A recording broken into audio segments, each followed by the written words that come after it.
Hello, remarkable people. My name is Sunshine Daye. Welcome to another soul session where we explore the depths of our being to find harmony and remedies for the conditions that trouble us. Today's topic is boom, emotional unrest. I know you might be saying, "Yo, Sunshine, why you being so violent and using foul language like emotional unrest?" I know some of you might feel violated right now by me using the term emotional unrest, and yet I am reminded of Alex. Alex is a 35-year-old who's living in a city or a town and is struggling with lingering feelings and the aftermath of emotional trauma and turbulence. Now, these emotions, they stem from the shadows of the past struggles that persist underneath the surface. And you and me, like Alex, we may also have past traumas, relationship issues. We might have workplace stress or financial strains. These are all like emotional unrest, right? We might be dealing with health issues, chronic illness, health concerns, pain, grief, and loss. All have to do with emotional unrest, coping with the death of a loved one, or moving, or dealing with loss, whether it be a job, a relationship, or other opportunities that trigger this emotional turmoil and unrest. It could be substance abuse, addiction, alcoholism, addiction to food, drugs, sex, you name it, isolation, loneliness. These feelings of loneliness or unfulfilled expectations also bring about emotional unrest, and of course even identity crisis, dealing with your own identity, your sense of belonging.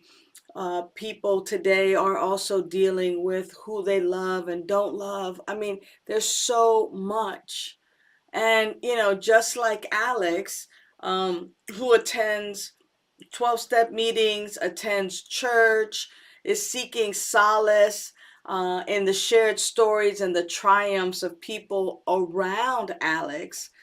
It's still so challenging to fully shake off the haunting impact of past experiences and emotional unrest, especially living in a town with the hustle and the bustle. Sometimes there's an unease, and you might find that for yourself. You might even be questioning your own life and your own stories around if there's ever truly any lasting serenity. Like Alex, you may want to try some spiritual practices.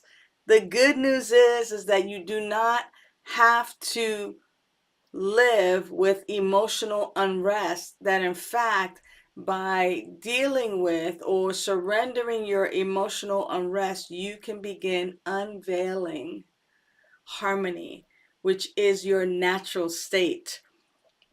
And I want to share a couple of non-traditional ways, and then some traditional ways, if you will, that Alex dealt with the emotional unrest to actually find that true peace and harmony, and to find a way to live fully, and to actually put this into practice in daily life, to keep at bay the emotional turmoils and to actually allow it to release into the nothingness from which it came.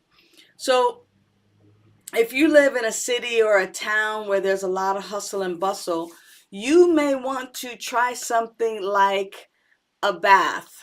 Now, I'm not talking about the one in your tub, though that would help. Um, I am talking about a Japanese tradition called the forest bath. And that is where you actually go into nature and allow the natural soothing embrace of the trees and the birds and nature. You allow those soothing sounds. I'm already feeling relaxed just thinking about it. And being in nature, I got an opportunity to spend a lot of time in nature in Costa Rica and the rainforest, and I engaged in rainforest bathing, if you will, and it was just allowing those sounds of nature to soothe my soul. What it does is it offers a tranquil space to release any pent up emotions.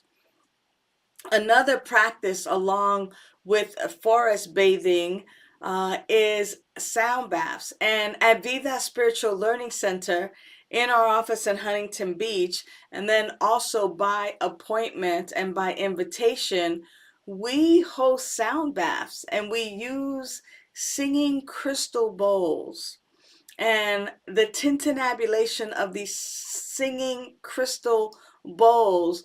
They wash over you and they resonate with your soul's yearning for healing. And as a result, the auditory embrace releases these emotional knots, if you will, and they unravel a lot of the emotions, paving the way for a newfound serenity. The third spiritual practice that I am inviting you to practice and practice and practice at home is spiritual mind treatment. It's also known as affirmative prayer, and spiritual mind treatment is a scientific form of affirmative prayer that shifts your mind so that your life manifests that which you desire. And so when you're faced with situations or emotions that you'd like to change, you can use spiritual mind treatment to define and declare what you want. The simplest method for treatment is to divide it into 5 steps. And of course, these 5 steps are recognition, unification, realization, thanksgiving, and release. To get the full version of a spiritual mind treatment, check out Vida's Teaching Treatment Tuesday for an affirmative prayer on emotional well-being. That prayer, when you use my words as your words, you will begin to formulate this scientific way to release emotions and actually manifest the life that you crave, the life that you desire, which is unveiling harmony. Know that you are the best part of Vida Spiritual Learning Center. Thank you for participating in today's soul session. And until the next time, remember that you are worthy. Bye for now. Thanks for viewing Vida Soul Session. Please use the links in the description to request prayer, to donate to Vida Spiritual Learning Center, and to join the Vida mail list. Remember to like, share, and subscribe. And for more information, visit our website at vidaslc.org.